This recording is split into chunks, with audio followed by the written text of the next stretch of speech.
In this video, I'm going to share with you how you can get the utmost respect from anyone you work with or live with.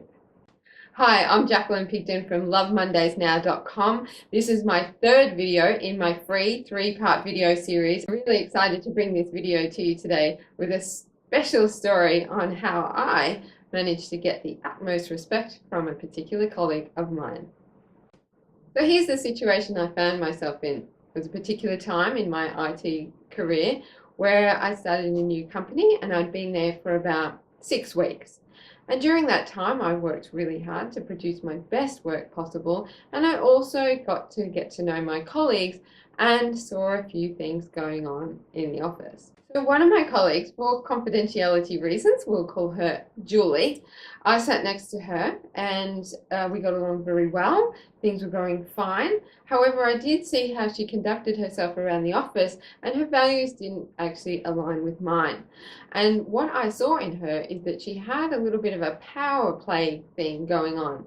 For example, there was a particular day when I was in the foyer and there was an account manager coming to see Julie, and he said to me, "Can you just let Julie know that I'm here?" I said, "No problem whatsoever." So I went into our office and I said, "Oh, Julie, such and such is here for you for your 11 o'clock meeting."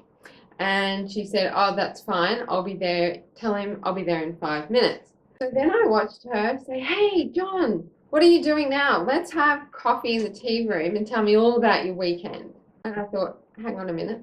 And I said, "Julie, such and such is waiting for you for your 11 o'clock meeting." And she said, "No, he can wait." She proceeded to make him wait half an hour. So I thought, okay, those actions and behaviors telling me a little bit about this person, and what that was is that one day she might try that on me. Now, if someone has a particular behavior towards other people, chances are they will. And that day was looming. I just knew it. So it was about 6 weeks in when this incident occurred. And I saw her running around in chaos. She had a big presentation with the senior managers and she was very good at what she did. There she was. I was about 27 at the time. She was about 57. She was well respected for a lot of her work, but like I said, she had this power thing going on and she wasn't as organized as me. So during that 6 weeks time, I knew that she'd made a few comments like, "You're so organized that my desk looked like there was no one even sat in it," and hers was like there were clothes and shoes and food, and her inbox had 3,500 emails in it, and at the end of each day I had none. So we had a little differences. Well, that's fine. That's her way of working, but this was mine. And I knew she was getting into a bit of a stress because she wasn't quite prepared for the meeting, and she was running around and her, let's say, dark side was coming out, which was her power playing with people around the office. And I just stayed my cool, calm, collected self. That's a little bit hard to watch when you're in a bit of a chaotic situation. And so anyway, she grabbed her books and she went past my desk and she said, "Jacqueline, while I'm in the senior meeting and doing my presentation, call this person regarding this, email this one for this, and while you're at it, clean out my inbox, will you?" And stormed off. And I thought, right, here is my chance. What do I do? This is, she was in a fluster, and that's fine if she wants to speak with me that way. No one's perfect. We have emotions. That's fine. I thought, but something has to happen here. And I looked at the first task she asked me, and that was actually my job. So I thought, well, that's my job to do. The second point was also my job, but the third one, no way.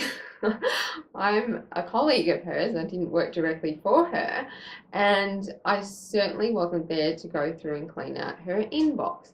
So I thought to myself, well, I will do those 2 tasks while she's in the meeting, and I proceeded to do that. And then I started with an email and I said, "Julie, as per your request, number 1, I've called that person and this is the outcome. 2, I've emailed this person and this is this outcome. 3, as per your request of your emails in your inbox, I'm not your secretary. Regards, Jacqueline, send." And I thought, oh, I don't know She's going to take this, but I am a qualified IT professional. I am not her PA to look after her emails. Now, this is kind of risky because I'd only been in the company for about 6 weeks. So I was definitely a lot younger and less experienced than she was, but I did know that I'd done the best job that I can while I was there, and I knew that I needed to stand up to her, because if I didn't, then she was going to play that power game and just think she can walk all over me. So she crossed the line and I had to pop her back, and I thought, that's the way I'm going to do it. So I knew I was leaving before I'd see her that day, and I went home and then spoke with my coach and said, this is what I did, what do you think? And he's like, that's fine, don't worry about it. I said, oh, good. So I went in the morning, 8 o'clock. I get there, she doesn't get in until about 10:30. I open up my inbox and there's an email from Julie. And I thought, all right, let's see what she says. And I open it up and she says, Jacqueline, thank you for those 2 status reports on point 1 and 2. As for point 3, you're right. You're not my secretary and I apologize. And I thought, great, fine, very nice response. Happy with that. Off I went to continue my work. But here's the interesting thing. She walks into our office when she comes into work that day. She walks straight past me and sits down in her seat. And I said, good morning, and she ignored me. And I thought, oh, she's not happy. She's not very happy with my email, even though she apologized. She's got the silent treatment. Now, what do most people do in this situation? Often they'll go, oh my goodness, what have I done? Now she doesn't like me, and I've got to suck up to her because I've got to make sure she likes me again. Oh no, that would be a great mistake, because pretty much all your hard effort and work with what you did on that opportunity would just go down the drain, because you're like, yeah, haha, see, I've got the power. Now you're trying to be nice to me. So I didn't. I just remained as I normally would be. I said good morning to her. I asked her if she'd like a coffee on my way to the tea room, all the things that I would normally do. And even if I got a silent treatment, I didn't care. She's choosing to ignore me. She's choosing to play these little games. I'm not there for games. I also knew that she didn't have much to go on, that I'd only been in the company for 6 weeks. If she started talking to my boss or any of the other people in the organization, what is she going to say? She's going to say, I told Jacqueline to clean out my inbox and she said, I'm not your secretary. And they'll go, yeah, good on her. So there really was not a lot of risk. But people would fear this, that much younger, only been in the company for 6 weeks, and they set themselves up for sometimes being under the power of these people with different values that yours might be. So anyway, I carried on. I did know that after time, it's much harder to ignore someone than it is to be nice and talk to them. So I stood my ground and I remained pleasant and carried on with my work. I had my recruitment agent come in actually, and he said, "What's going on? The air is like ice. You could cut a knife with it. I thought you were doing really well in here." And I said, yeah, I am. And I said, look, I'm not here to gossip. I didn't want to go into the story of gossiping about this situation. And I said, let's just say Julie stepped over the line and I just popped her back. He was like, really? You did that? How did you do that? And I actually then taught him how to do that many years later as well. And anyway, so back to my story with Julie of ignoring me. After about 2 weeks, she got very tired of that, because it is tiring to ignore someone sitting right next to you. And she thought, hang on a minute, something's come good, and she's going to stop doing that. And she was pleasant as well. So during the next several months, we had a great working relationships.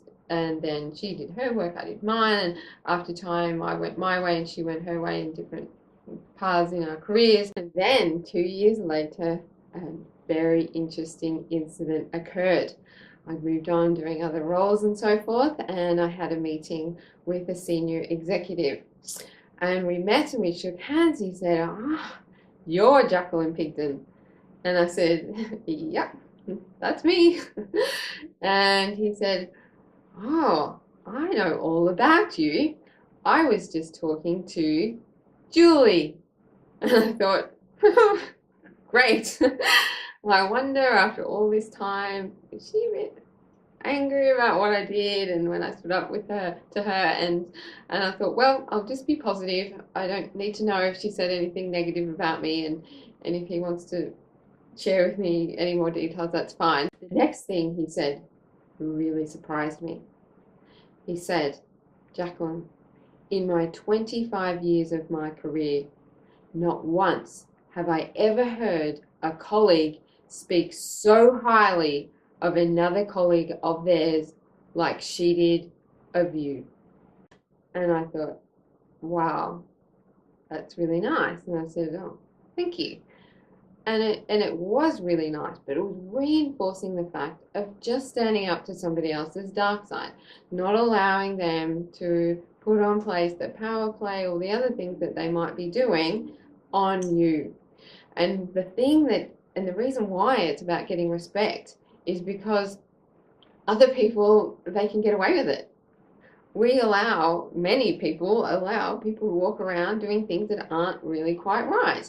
And coming in and having a meeting scheduled for 11 o'clock and your person is there and you deliberately go and make them wait half an hour, not really the right thing to do.